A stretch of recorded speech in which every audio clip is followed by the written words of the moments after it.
بسم اللہ الرحمن الرحیم۔ عرش عالم صاحب انڈیا سے پوچھتے ہیں کہ عدت میں کیا پابندیاں شامل ہیں؟ عدت کے دوران فون پر بات کرنا کیسا ہے؟ اس کے علاوہ کیا کیا چیزیں عدت میں منع ہیں؟ دیکھیں، عدت میں دو چیزیں ہوتی ہیں۔ پہلی تو بات یہ کہ ایک ہوتی ہے طلاق کی عدت، ایک ہوتی ہے موت کی عدت۔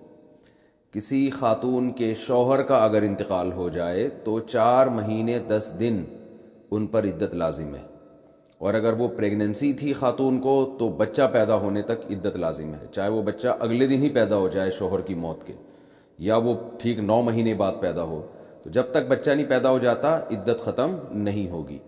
طلاق یافتہ عورت کا بھی یہی ہے کہ اگر وہ پریگننسی ہے اس کو، تو جب تک بچہ نہیں پیدا ہو جاتا عورت کی عدت مکمل نہیں ہوگی، عدت ختم نہیں ہوگی۔ باقی یہ کہ اگر پریگننسی نہیں ہے تو پھر موت کی جو عدت ہے، شوہر اگر مر جائے تو 4 مہینے 10 دن، اور طلاق کی عدت ہے 3 مینسز، 3 دفعہ مینسز آ کے گزر جائیں۔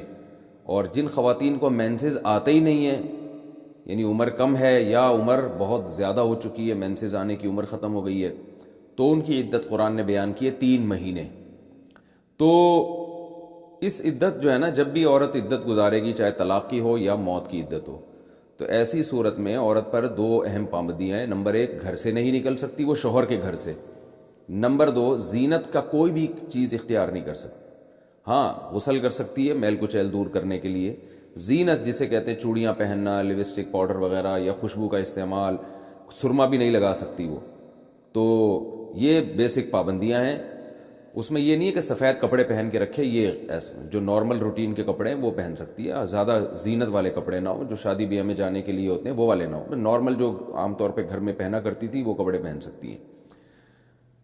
اور آج کل جو ہے نا، عدت کی خواتین کو مسائل معلوم نہیں ہوتے، کسی کا انتقال ہو گیا تو وہاں اس کے گھر چلی جاتی ہیں تعزیت کے لیے، بیٹی کی رخصتی ہو رہی ہے تو ہال میں لے گئے، جی اماں عدت میں ہے، لیکن بچی کی رخصتی، بچی کے سر پہ ہاتھ رکھنا چاہتی ہیں، تو بھئی بچی کو اماں کے پاس لے آئیں، وہ وہیں سے ہاتھ رکھ کے ان کو رخصت کر دیں۔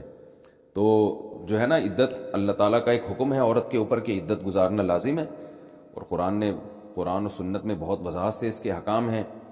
نبی صلی اللہ علیہ وسلم نے ایک صحابیہ سے فرمایا، زمانے جاہلیت میں 2 سال تم لوگ عدت گزارا کرتے تھے۔ زمانے جاہلیت میں دیکھے 2 سال تک عدت میں رہے گی، اور مینگنیوں میں بٹھاتے تھے، گندگی میں اس کو۔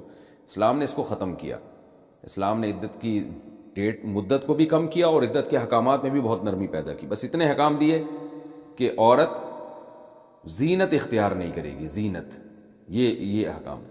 ہاں، کوئی عورت معاشی لحاظ سے بہت مجبور ہو اور کوئی اس کی کفالت کرنے والا نہ ہو، تو پھر وہ ظاہر ہے روٹی تو پہلے ہے، تو پھر شدید مجبوری میں وہ دن میں کمانے کے لیے جا سکتی ہے، دن میں کمانے کے لیے جائے گی، اور جتنا جلدی ہو واپس آ جائے گی، وہاں بھی نامحرم سے اختلاط نہ ہو۔ یہ جو مسئلہ پوچھا ہے کہ اس دوران فون پہ بات کر سکتی ہے، تو اگر ضرورت کی بات ہے تو فون پہ کی جا سکتی ہے، لیکن اپنے گھر کی 4 دیواری میں رہتے ہوئے، کوئی ضرورت کی اگر بات ہو۔ لیکن عورت پر جو نامحرم سے عام حالات میں بھی پردہ فرض ہے، عدت کے دوران یہ پردہ زیادہ فرض ہو جاتا ہے۔ عدت کے دوران نامحرم سے اختلاط یا بات چیت، بلا وجہ کی بات چیت، یہ زیادہ بڑا جرم ہے، زیادہ بڑا گناہ ہے۔ Ask Mufti Tariq Masood.